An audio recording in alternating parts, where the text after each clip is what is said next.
A medianoche, entre cartones que olían a humedad y el último humo tibio de un café que cerraba, un llanto atravesó la calle como una herida pequeña pero insistente. Era un sonido quebrado, demasiado humano para mezclarse con el rumor de los contenedores y el viento que arrastraba bolsas. Nadie esperaba encontrar una vida allí, junto a pilas de plásticos, entre restos de una madrugada cualquiera, una mano diminuta se cerraba sobre una sábana manchada. La ciudad, que suele volverse ciega cuando cae la oscuridad, se detuvo por un instante en ese llanto.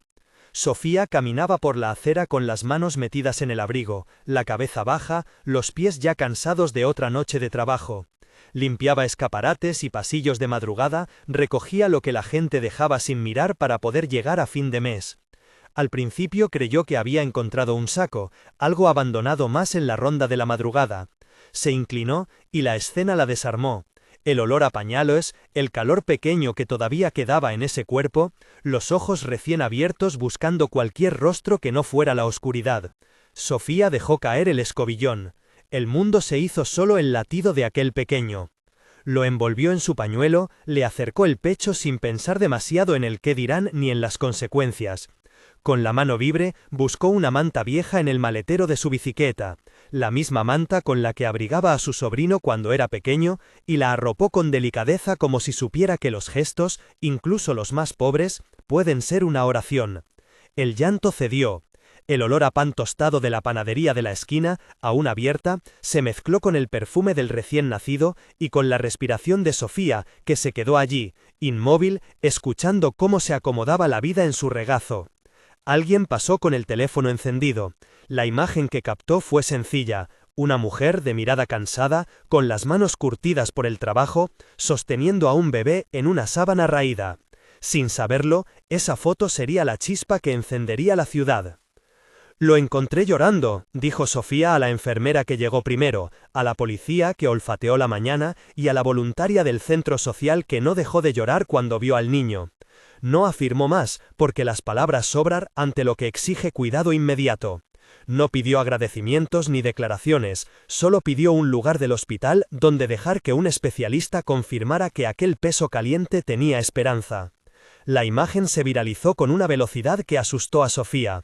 En cuestión de horas, la calle donde había ocurrido todo tenía más cámaras que testigos. La ciudad, que suele dividirse en indiferencia y rumor, se fracturó en opiniones. Había quienes la aclamaban, la mujer que salvó una vida. Había quienes desconfiaban, ¿por qué no avisó antes? ¿No será cómplice? Entre ambos extremos, las voces buscaban culpables y héroes con la misma facilidad con la que la gente busca consuelo en respuestas sencillas. Fue entonces cuando apareció Margarita. La prudencia médica chocaba con la necesidad social de respuestas rápidas y con las luces implacables de las cámaras. Las redes sociales inventaron teorías en horas, desde la versión que glorificaba a Sofía como madre salvadora, hasta la que insinuaba que alguien había puesto al bebé ahí por interés. Los hashtags se habían multiplicado antes de que la administración del hospital pudiera organizar una nota oficial. Sofía, que no buscaba reflejos en pantallas, encontró su nombre en titulares como si fuera un personaje público de quien se esperaba una biografía pulida. Empezaron a aparecer personas que querían darle dinero, otras que exigían pruebas de su honestidad. Todo resultaba ajeno a la verdad íntima de esa noche. Una mujer escuchó un llanto y actuó. En paralelo, la policía trabajó con la discreción que exige un caso con posibles implicaciones de abandono. Localizaron a la mujer que había sido vista la madrugada anterior en la misma zona, una mujer que la calle conocía por un nombre cariñoso, Ana, y por la soledad que se dibujaba en su afán de pasar desapercibida. Ana fue localizada por los servicios sociales, ojos cansados, voz quebrada, la historia de una vida que se deshizo en precipicios sucesivos. Una expulsión familiar, la pérdida del trabajo, el peso de la adicción y la red de apoyos que nunca llegó. Nadie, en el centro de alojamiento temporal donde la trasladaron, pronunció una sola palabra que la humillara. Se la escuchó decir, de manera simple y sin exhibir culpa, que había tenido miedo y que no sabía qué otra cosa hacer. Su versión, cuando pudo articularla, hablaba de impulso, de desesperación y de la vergüenza que carcome. El trato con Ana fue cuidadoso por decisión del equipo social del hospital y por la intervención de Clara. Nadie buscó juzgar su cuerpo ni su pasado. Más bien se habló de la urgencia de garantizar seguridad para el niño y de la necesidad de acompañar a la mujer en su propia fragilidad. Allí se impuso una regla ética. El debate público podía hacerse fuera del hospital, pero dentro las prioridades eran otras: cuidado, contención, posibilidad de reparación. Ana aceptó someterse a entrevistas en la presencia de un trabajador social. Sus respuestas fueron fragmentadas, entre sollozos y silencios, y en ellas se adivinaba una vida que no encontró redes a tiempo. La prensa, sin embargo, no perdonó la complejidad. Los micrófonos buscaban frases que encajaran en sus narrativas. Algunos querían un monstruo, otros un héroe. Ante esa presión, Sofía se convirtió en blanco de miradas inquisitivas. Una mañana, un reportero la sorprendió en el portal donde recogía el turno. ¿Por qué no llamó a la policía enseguida?, le lanzó sin delicadeza. Sofía sintió que la pregunta le atravesaba con más fuerza que el frío. Ella respondió con lo que había sentido la noche anterior y con lo que sabía ahora. No vine a ser influencia, vine a sostener una vida. La frase resonó como un golpe limpio. No buscaba épica, solo explicaba su impulso. Algunos la acusaron de buscar protagonismo, otros la defendieron con más vehemencia que antes.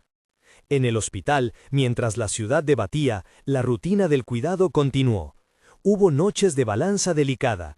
Dormir en sillas duras, despertarse con el silencio, escuchar la respiración del niño y recordar que la justicia, la prensa y las políticas públicas no pueden reemplazar una canción mecida en una noche larga.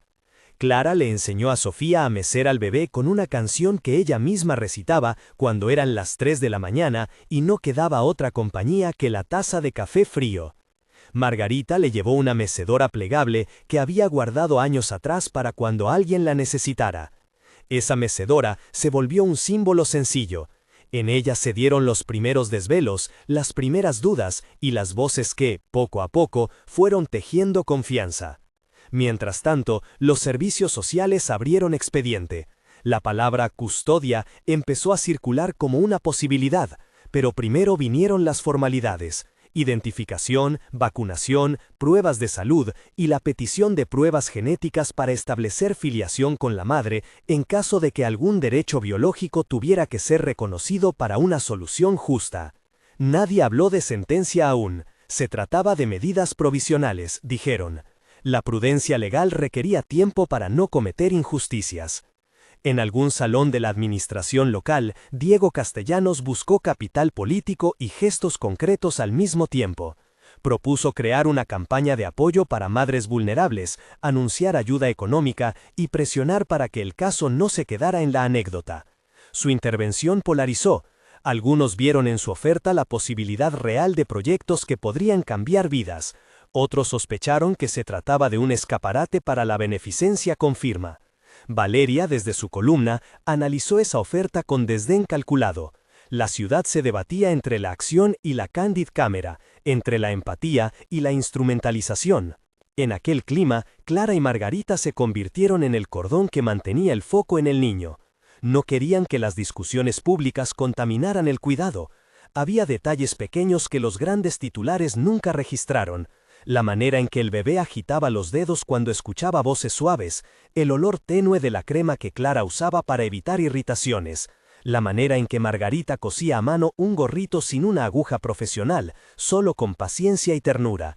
Esos gestos, no los eslóganes de la prensa, creaban el vínculo que los profesionales del hospital empezaban a reconocer como algo que habría de tener peso en las decisiones futuras.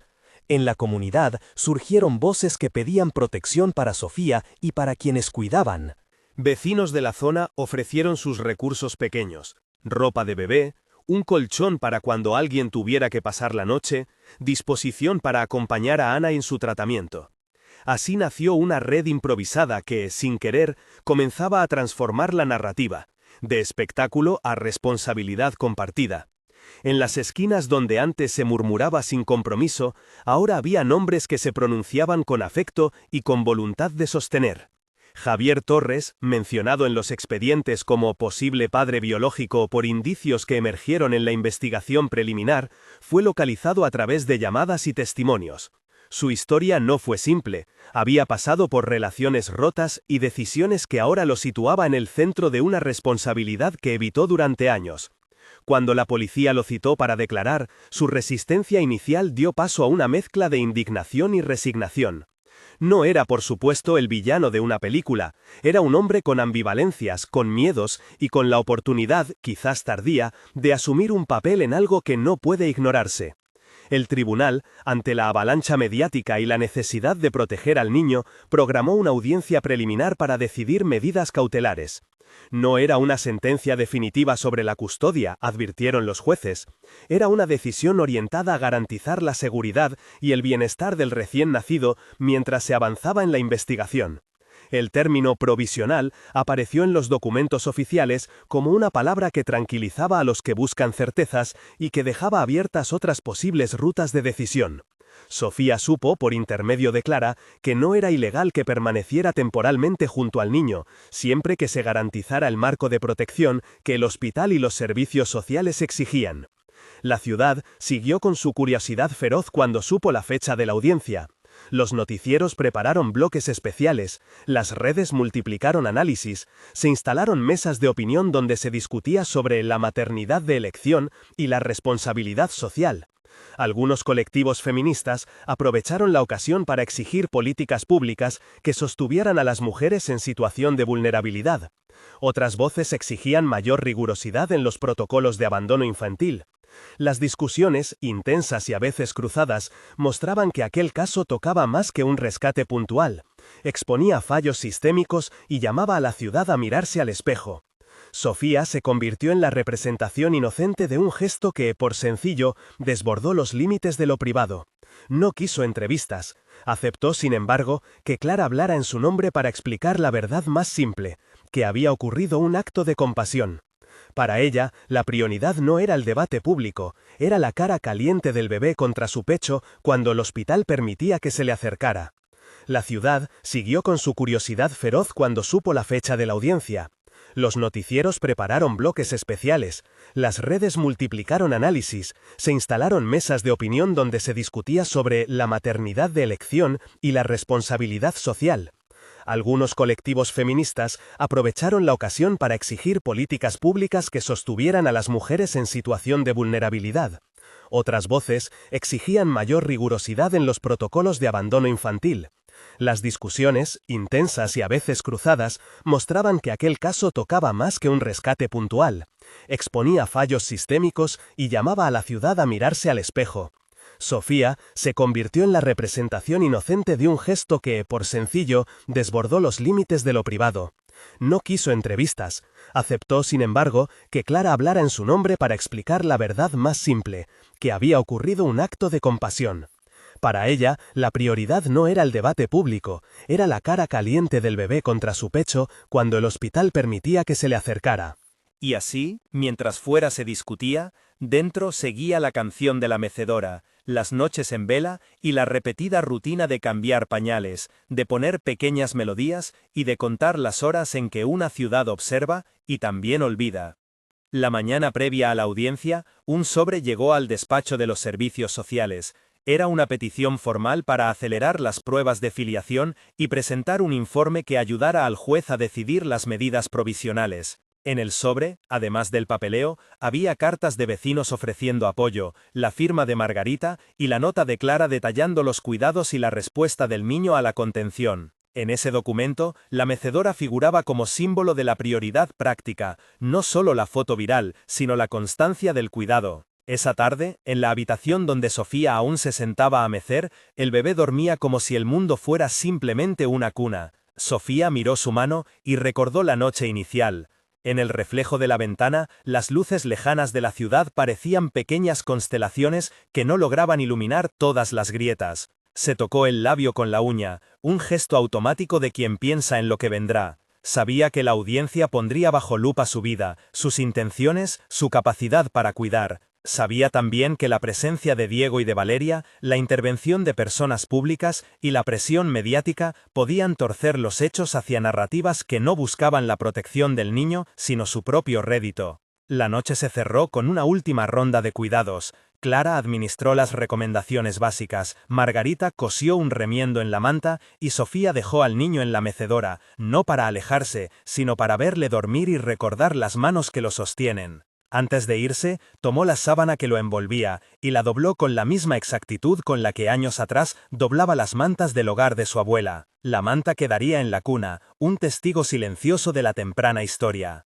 Al día siguiente, la puerta del hospital se abrió antes de la hora anunciada y la ciudad parecía un cuerpo que contenía un latido colectivo. Periodistas, curiosos, activistas y vecinos, que en su mayoría vinieron con la intención de no dejar solo al niño. El juez accedió a la petición de audiencia preliminar, se habló de medidas provisionales, se escucharon voces oficiales que abogaron por la permanencia del niño con quien ofreciera el entorno más estable y afectivo en lo inmediato. Hubo interrogantes técnicos sobre la documentación, la situación de Ana y la disponibilidad de Sofía para prolongar la atención, pero sobre todo, en la sala, se palpaba la incertidumbre humana que siempre acompaña a los casos donde la ley y la ternura tratan de ponerse de acuerdo. Fuera del edificio judicial, una placa improvisada en la acera reunía flores y papeles con mensajes de apoyo. Alguien había cosido una pequeña etiqueta que decía: «Aquí se sostiene la vida», y al lado, en una hoja, un número de teléfono para ofrecer ayuda. La ciudad, en su vana grandeza, había abierto un resquicio para la solidaridad. La audiencia se cerró dejando abierta una puerta. Se dictó una medida cautelar provisional que permitía a Sofía seguir en contacto regular y supervisado con el niño, mientras las pruebas de filiación se realizaban y el equipo social preparaba un informe detallado. No era la resolución definitiva, subrayaron los jueces, sino una decisión orientada al interés superior del pequeño. En la decisión, la constancia del vínculo afectivo fue valorada y junto con las condiciones de protección se definió un plan de acompañamiento que incluiría evaluaciones periódicas. Cuando Sofía salió del edificio, la misma foto que la había convertido en protagonista circulaba otra vez, ahora con matices distintos. Había nombres, opiniones y etiquetas, pero también gestos reales. Un grupo de vecinas la esperaba con una bolsa de ropa de bebé. Margarita la abrazó sin preguntar y Clara la miró con una extraña mezcla de cansancio y alegría. El alivio era relativo, la duda seguía presente, el ruido mediático no había desaparecido, los días por venir pedían constancia. Sin embargo, en la mirada de Sofía había una decisión tranquila, como quien ha hecho lo que debía y está dispuesta a asumir lo que venga. Esa noche, la mecedora volvió a moverse en el cuarto del hospital. El llanto que había atravesado la ciudad unos días antes era ya un recuerdo que se hacía fuerte en la memoria de todos los que habían estado cerca. El bebé, envuelto en la misma manta, cerró los ojos con facilidad. Sofía le cantó la canción que le había enseñado Clara. La voz humana, simple, llenó el cuarto como un escudo contra el viento de opiniones. En la distancia, la ciudad continuaba su ruido, los titulares cambiaban, aparecían nuevos casos, pero en aquella habitación pequeña la vida seguía su curso. Hay lugares donde una pequeña decisión puede encender una cadena de cambios, una red de apoyo improvisada, el impulso de un vecino, una acción gubernamental que se toma como respuesta a la presión social. Lo que nadie podía aún afirmar con seguridad era cómo aquella cadena transformaría para siempre a los protagonistas de la historia. Esa madrugada, mientras la ciudad dormía con la tenue sospecha de que algo estaba cambiando, Sofía se permitió cerrar los ojos por un instante. Soñó con un parque lleno de árboles jóvenes, con una placa sencilla que dijera que allí se aprendió a sostener la vida. Soñó también con un nombre, Sebastián. No sabía si ese sería el nombre del niño, ni si, en un futuro lejano, su vida tendría lugar en batas blancas o en aulas. Solo sabía que por ahora su responsabilidad era pequeña y enorme a la vez, mantener la ternura hasta que la ley y la ciudad encontraran una respuesta justa. Y así, con la mecedora aún balanceándose despacio, con la manta cosida por Margarita y con Clara anotando en su cuaderno las próximas citas, se abrió la siguiente página del caso. En algún lugar, Ana comenzaba a recibir apoyo para tratar sus problemas. En otro, Diego seguía negociando iniciativas. Valeria escribía un nuevo editorial que repasaba los deberes de la sociedad. El procedimiento legal pedía tiempo. La ciudad pedía explicaciones. Los corazones pedían que nadie más volviera a estar en la noche con ese mismo llanto sin respuesta. La historia, nacida en la penumbra entre bolsas y cartones, no estaba completa. Había palabras por decir, pruebas por reunir, conversaciones por tener. Pero, en aquella mañana en que la audiencia provisional quedaba abierta a la espera de más luz, algo se había consolidado: la certeza de que la maternidad, a veces, es el gesto de quedarse, y que, cuando alguien decide sostener, esa decisión puede convertirse en la raíz de otras vidas. Los meses que siguieron a la audiencia tuvieron la cadencia irregular de quien aprende a vivir bajo la mirada pública. Días de calma doméstica intercalados con ráfagas de atención mediática, reuniones sociales que prometían soluciones y jornadas largas en las que la rutina del cuidado volvió a demostrar que más allá de las cámaras, la vida se sostiene con pequeños gestos repetidos. Las pruebas de filiación avanzaron con la lentitud protocolades de los sistemas que intentan ser justos y cautelosos. El término preliminar siguió apareciendo en informes y comunicados, y en cada lectura pública todos buscaron respuestas definitivas que la ciencia y la ley no podían dar de inmediato. El laboratorio entregó resultados que indicaban posibles coincidencias con ciertos marcadores de la madre identificada como Ana, pero los técnicos insistieron en la necesidad de pruebas complementarias. Nadie en la sala querellante habló de certezas, hablaron, en cambio, de pasos siguientes y de la urgencia de proteger al niño mientras tanto. Mientras tanto, en el hospital, Sofía siguió acudiendo a las horas permitidas. La mecedora ocupaba siempre el mismo rincón, y un olor suave a crema y a pan recién horneado se pegaba a las mantas que Margarita continuaba remendando con paciencia. La constancia, más que la espectacularidad, fue lo que llenó de peso el informe que Clara escribió para el tribunal. Allí no figuraban titulares, sino horas de sueño interrumpido, patrones de alimentación, la respuesta del bebé a la mirada humana, la forma en que su cuerpo se calmaba ante una canción repetida. Esos datos, humildes y concretos, pesaron tanto como cualquier pericia técnica. En la sala de audiencias, las posturas públicas se mantuvieron. Diegos y Valerias intentaron ocupar el espacio del relato con discursos de oportunidad y crítica. Diego Castellanos, consciente de que la polémica podía convertir en plataforma a cualquiera, presentó una propuesta de fondo que incluyó financiación para programas de acompañamiento a madres en situación de vulnerabilidad, convenios con el hospital y la creación de un fondo destinado a becas para jóvenes de la zona. Su oferta fue recibida con escepticismo por unos y con esperanza por otros. Valeria escribió columnas que exigían garantías y transparencia. Sus palabras, duras y meditabundas, empujaron a las autoridades a detallar los mecanismos de control.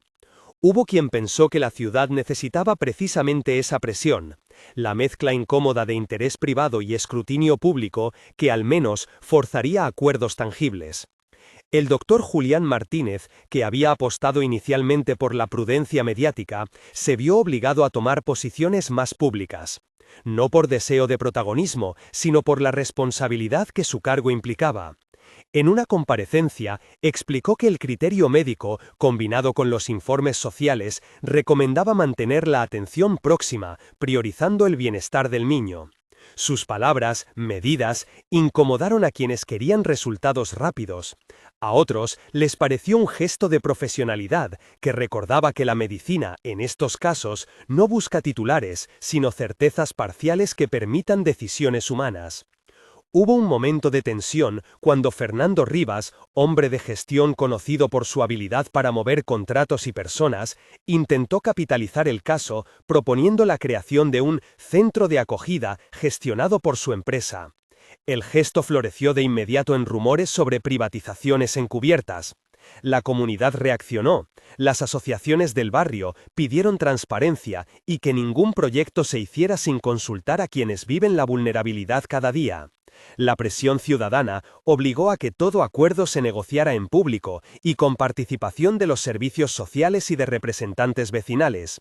Fernando, a la vista del rechazo y de los frentes en su contra, tuvo que retirar su propuesta, lo que le costó alguna pérdida de influencia en los círculos donde antes se movía con facilidad. Para muchos fue la primera lección visible de que la instrumentalización de la compasión puede volverse en contra. Ana, por su parte, recibió un acompañamiento diferente al que los titulares podían imaginar. No fue recluida por escarnio, fue atendida por un equipo social que trabajó desde la escucha y la contención. Las entrevistas fueron lentas, cargadas de silencio y de repeticiones.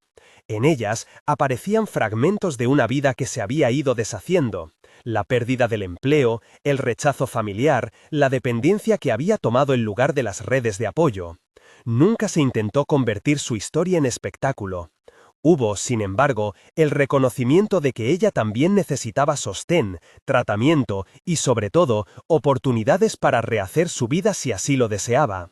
Se le ofreció un plan de rehabilitación, visitas supervisadas y, cuando las condiciones legales lo permitieron, encuentros breves y controlados con el niño.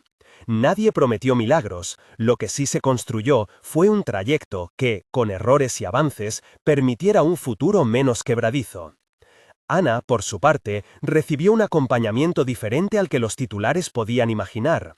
No fue recluida por escarnio, fue atendida por un equipo social que trabajó desde la escucha y la contención. Las entrevistas fueron lentas, cargadas de silencio y de repeticiones. En ellas aparecían fragmentos de una vida que se había ido deshaciendo. La pérdida del empleo, el rechazo familiar, la dependencia que había tomado el lugar de las redes de apoyo. Nunca se intentó convertir su historia en espectáculo. Hubo, sin embargo, el reconocimiento de que ella también necesitaba sostén, tratamiento y, sobre todo, oportunidades para rehacer su vida si así lo deseaba.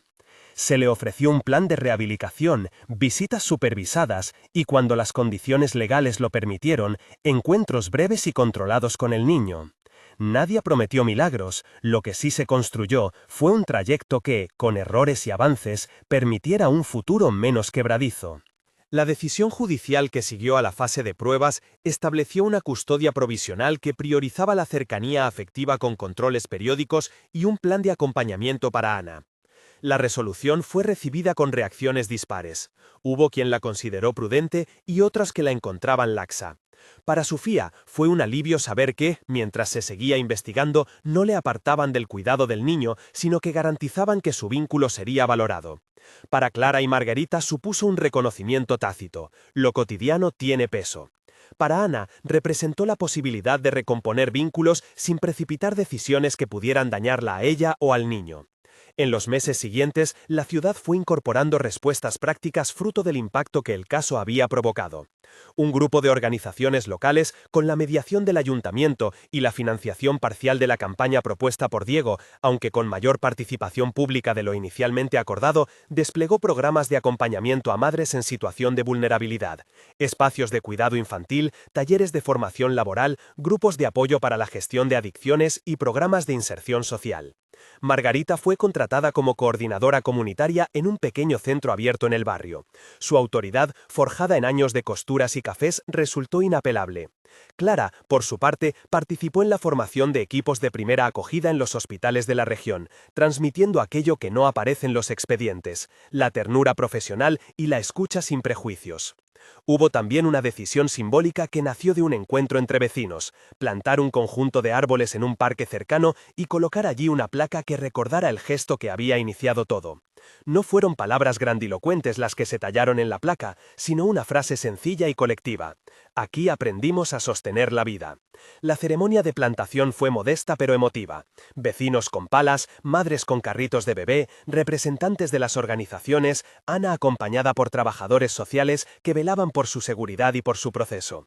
Diego ofreció apoyo logístico y económico para el mantenimiento del espacio, y aunque su implicación generó recelos, la intervención fue realizada con criterios de transparencia que evitaron la sensación de escaparate. Mientras la comunidad se organizaba, Sebastián, que crecía en jardines de hospital, en cariños hospitalarios y en la memoria de una noche de frío, empezó a dejar huellas de curiosidad más allá de la rutina infantil. Sus primeras palabras fueron siempre escuchadas con una atención extra. Sus dedos se movían de forma inquieta, parecía observar manos que curan y manos que cocinan, manos que cosen y manos que sostienen. Clara, con su docilidad para notar rasgos tempranos, observó en él una atención singular cuando entraban estudiantes de medicina o voluntarios con uniformes. Hubo también una decisión simbólica que nació de un encuentro entre vecinos: plantar un conjunto de árboles en un parque cercano y colocar allí una placa que recordara el gesto que había iniciado todo. No fueron palabras grandilocuentes las que se tallaron en la placa, sino una frase sencilla y colectiva: aquí aprendimos a sostener la vida. La ceremonia de plantación fue modesta pero emotiva. Vecinos con palas, madres con carritos de bebé, representantes de las organizaciones, Ana acompañada por trabajadores sociales que velaban por su seguridad y por su proceso. Diego ofreció apoyo logístico y económico para el mantenimiento del espacio, y aunque su implicación generó recelos, la intervención fue realizada con criterios de transparencia que evitaron la sensación de escaparate. Mientras la comunidad se organizaba, Sebastián, que crecía en jardines de hospital, en cariños hospitalarios y en la memoria de una noche de frío, empezó a dejar huellas de curiosidad más allá de la rutina infantil. Sus primeras palabras fueron siempre escuchadas con una atención extra. Sus dedos se movían de forma inquieta, parecía observar manos que curan y manos que cocinan, manos que cosen y manos que sostienen. Clara, con su docilidad para notar rasgos tempranos, observó en él una atención singular cuando entraban estudiantes de medicina o voluntarios con uniformes. Tiene ojos de quien mira para entender, dijo una vez a Sofía en voz baja, como si compartiera un secreto. Los años escolares no fueron fáciles ni fáciles. Hubo becas, préstamos, pelearse con horarios y compatibilizar trabajos con estudios. Diego, consciente de que aquel caso le había granjeado visibilidad, ayudó a crear una pequeña bolsa de estudio que permitió a Sebastián empezar la secundaria con algunos apoyos, no por altruismo exclusivo, sino por una mezcla compleja de interés y reconocimiento. La comunidad, que había visto en ese chico la concreción de su cuidado, aportó desde lo que pudo: ropa, libros de texto, dinero para matrículas. Margarita siguió ahí, como una tía extendida, y Clara acudía a las decisiones escolares cuando hacía falta una voz adulta que recordara que la fragilidad no es destino. La adolescencia de Sebastián estuvo marcada por la curiosidad, el compromiso y algunos tropiezos normales. Su historia de origen se hacía presente en preguntas puntuales que él mismo reprimía: saber por qué lo habían dejado, si su madre lo recordaba, cómo habría sido su vida en otra casa. Los encuentros con Ana, cuando fueron posibles, no tenían pretensiones de poesía, eran sesiones en las que ambos intentaron sostenerse. Ana, con una discreta constancia, decía que lo recordaba, que la culpa la acompañaba, pero que trabajaba en poder ser parte de su vida de una forma que no lo hiciera daño. Esos encuentros fueron, para ambos, un ejercicio de rearmar lo que la vulnerabilidad había roto. Cuando llegó el momento de elegir carrera, Sebastián pensó en muchas sendas. La medicina le llamó de forma casi inevitable, no la de la gloria, sino la de la proximidad. Quería aprender a curar el miedo que veías en los ojos ser entre paredes blancas. Quería que su despacho pudiera ser un lugar donde alguien no se sintiera juzgado por su pasado. Sus profesores lo recordaban como un estudiante aplicado, rápido para escuchar, con esa mezcla de precisión y ternura que en el cuidado salva tanto como la habilidad técnica. El camino hasta la facultad fue difícil por razones económicas y por la exigencia académica. Aparecieron trabajos de madrugada, becas y el apoyo, a ratos criticado por la prensa, de entidades del barrio que abonaron horas de estudio. Clara, que ya se había jubilado del turno nocturno, siguió siendo una presencia constante, revisaba materiales, acompañaba a Sebastián en días de examen y le tejió una bufanda en las largas noches de invierno universitario. Margarita, por su parte, tejía esperanza en forma de llamadas inesperadas y de recetas caseras que llegaban al comedor de la residencia los días que la nostalgia apretaba. En la facultad, Sebastián se enfrentó al mundo de las salas de anatomía y a las largas guardias. Allí aprendió que la medicina no es solo diagnóstico y técnica, es también la escucha, la paciencia, la capacidad de admitir errores sin dramatizarlos y de pedir ayuda cuando la situación lo exige. Su historia personal le hizo prestar especial atención a la psiquiatría, a la pediatría y a la medicina comunitaria.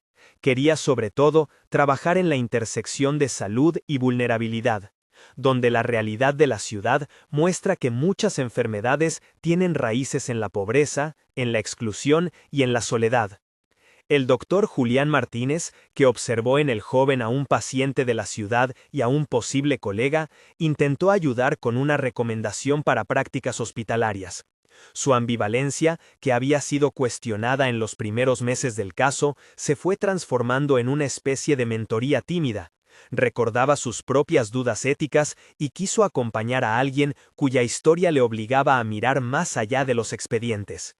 No se trataba de redención escénica para Julián, más bien era el gesto de quien entiende que la medicina exige responsabilidad con lo que la sociedad deja pendiente. Hubo, también, episodios de confrontación con estructuras que no estaban diseñadas para sostener a quienes vienen de historias frágiles, burocracia que exigía papeles, barreras económicas, puertas que se cerraban en momentos clave. Sebastián aprendió a persistir. Le costó noches de estudio, trabajos temporales limpiando salas de la facultad y años en los que la dignidad se jugó en la capacidad de seguir. La misma resiliencia que había enseñado Sofía con su manteleta y su escobillón fue la que lo sostuvo. Pequeños gestos repetidos hasta que la vida empieza a inclinarse a favor. En la ciudad, las políticas públicas nacidas del caso siguieron su curso con aciertos y errores. No todo lo propuesto se implementó, pero se activaron programas que antes no existían o que estaban desmantelados. Un servicio de acompañamiento para madres recién salidas del tratamiento, una red de voluntariado para primeros cuidados y un conjunto de acciones en colaboración con el hospital para mejorar la transición de los niños que pasan por el sistema. Algunas iniciativas fueron lideradas por vecinos, otras por ONGs, otras por la municipalidad. Las contradicciones y los tropiezos no borraron el hecho de que algo había cambiado. La ciudad, por un tiempo, miró de frente su propia fragilidad. Diego, quien había buscado protagonismo, vio cómo algunas iniciativas que impulsó se volvieron genuinas y otras quedaron en stands de buenas intenciones. Con los años, su figura se fue diluyendo en una mezcla de contribuciones eficaces y de gestos interesados. Valeria, que al principio fue crítica implacable, terminó reconociendo que la presión mediática había forzado decisiones públicas que al menos parcialmente beneficiaban a mujeres y niños en riesgo. Ambos aprendieron a su manera que la complejidad exige menos titulares y más concreción. Llegó un día en que Sebastián, ya con la carrera avanzada, tuvo su primera guardia pediátrica como residente. Entró en la sala con manos firmes y una calma heredada de aquel cuarto de hospital donde una mujer de mirada cansada lo había sostenido. En la mañana en que una ambulancia trajo a un niño con hipotermia por abandono, Sebastián recordó la textura de la sábana que lo había arropado años atrás, el mecer de la mecedora, la canción que había oído en la madrugada. No necesitó recordar su historia como derecho de protagonismo, la trajo en la forma en que miraba, sin juicio, urgente y humilde. Aquella guardia fue una prueba profesional y personal. El equipo trabajó con precisión, control de la temperatura, hidratación, higiene y contención emocional. Sebastián, entre tareas médicas, buscó un abrazo para el pequeño enfermo, un gesto que solo la clínica no sustituye. Al lado de la cuna improvisada, el doctor recordó la palabra que algunas noches en el hospital lo había calmado: sostener. Esa acción, que había marcado su vida, ahora formaba parte de su quehacer.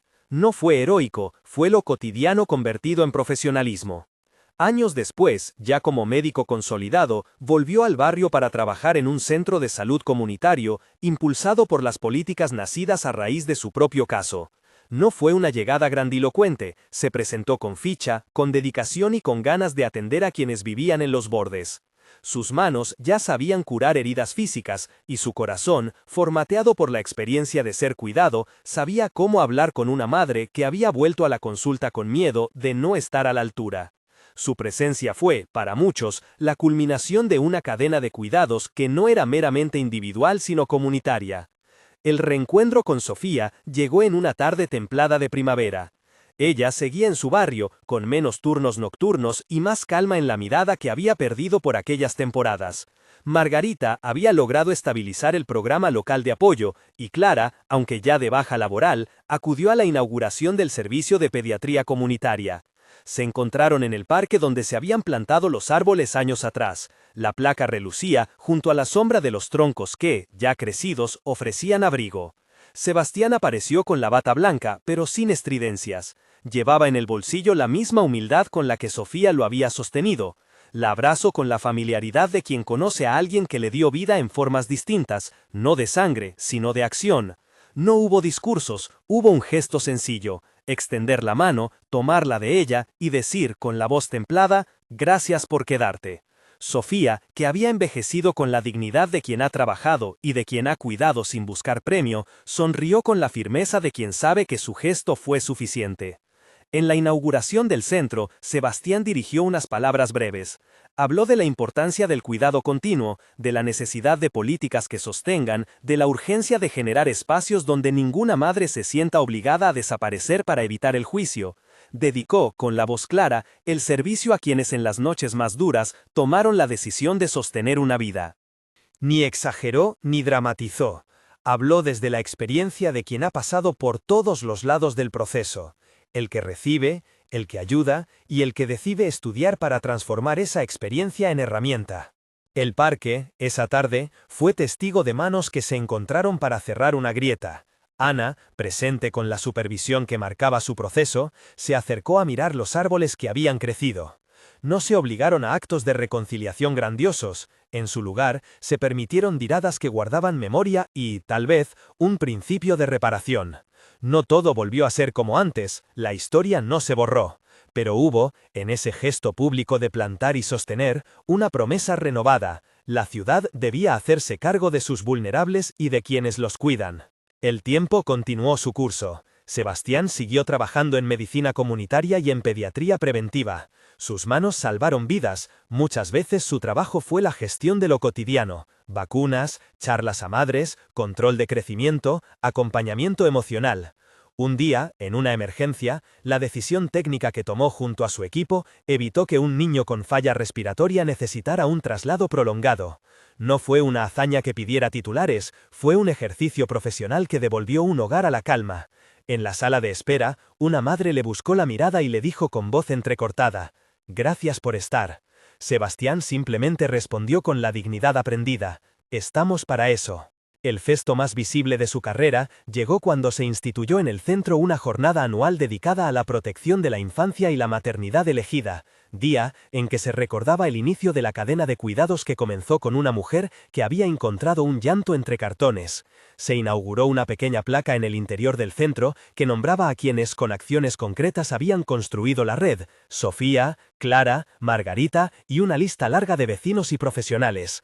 Ana, invitada a la ceremonia por su proceso de reinserción, asistió con la mirada baja pero con la sensación de que, aunque su pasado no se borrara, había lugar para buscar la reparación. Cuando la tarde caía, Sebastián solía sentarse en el mismo banco donde de niño había visto a vecinos plantar árboles. Observaba a las madres con cochecitos, a las personas mayores que provenían a pasear y a los adolescentes que jugaban. El parque le recordaba la textura de la manta, la canción que se mecía en noches sin carácter y la mecedora que había marcado la historia. Cada vez que cruzaba la mirada con Sofía, ella le devolvía una aprobación que no necesitaba palabras largas. En su gesto residía la confirmación de que aquel niño había tenido la oportunidad de convertirse en algo más que un titular. En una última escena sencilla y conmovedora, muchos años después, un niño fue traído al centro con una quemadura leve por accidente doméstico. La madre, joven y nerviosa, temblaba ante la posibilidad de perder su empleo si sus horarios de cuidado se desajustaban. Sebastián atendió la lesión con destreza, pero también le habló a la madre con la suavidad aprendida.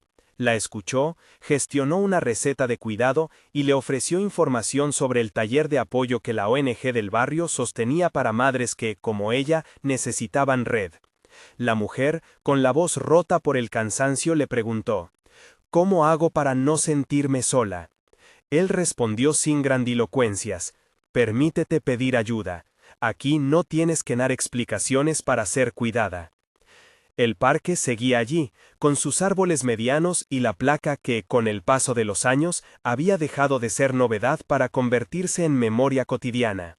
La mecedora había sido donada a un museo de la memoria local, y la manta tejida por Margarita seguía formando parte de la colección de objetos que recordaban cómo una ciudad pudo, por un tiempo, virar hacia la responsabilidad. No hubo discursos triunfales, hubo sí una certeza: la maternidad puede ser decisión, puede ser gesto y puede ser persistencia. La historia de Sebastián, de Sofía, de Ana y de todas las personas que tejieron la red es, al mismo tiempo, singular y colectiva.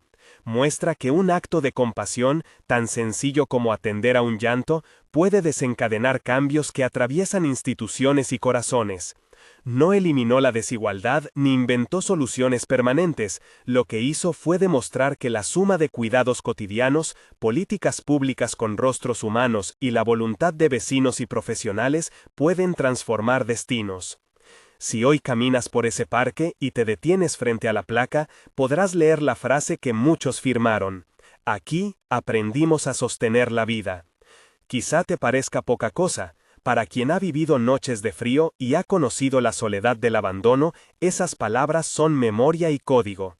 Recuerdan que nadie debería afrontar la fragilidad sin apoyo, que la ciudad puede ser refugio o abandono, y que siempre es responsabilidad colectiva decidir qué camino tomar. La última imagen que quedó en la mente de quienes siguieron la historia fue la de Sebastián cuidando a un niño que, como él, necesitaba manos firmes y palabras amables. Aquella escena cerró un trayecto sin promesas de perfección, pero con la certeza de que la bondad persistente, esa que no busca prensa ni elogios, puede convertirse en la semilla de vidas que, algún día, devuelven al mundo la misma compasión que recibieron. Si esta historia te ha conmovido y te hace pensar en acciones concretas, hay maneras de ayudar. Acercarte a programas locales de acompañamiento a madres, ofrecer tiempo como voluntario en centros de apoyo o informarte sobre iniciativas que trabajan con quienes están en vulnerabilidad. No hace falta un gesto enorme, basta la constancia de un abrazo, la disposición a escuchar o el tiempo compartido para que alguien no tenga que enfrentar solo la noche.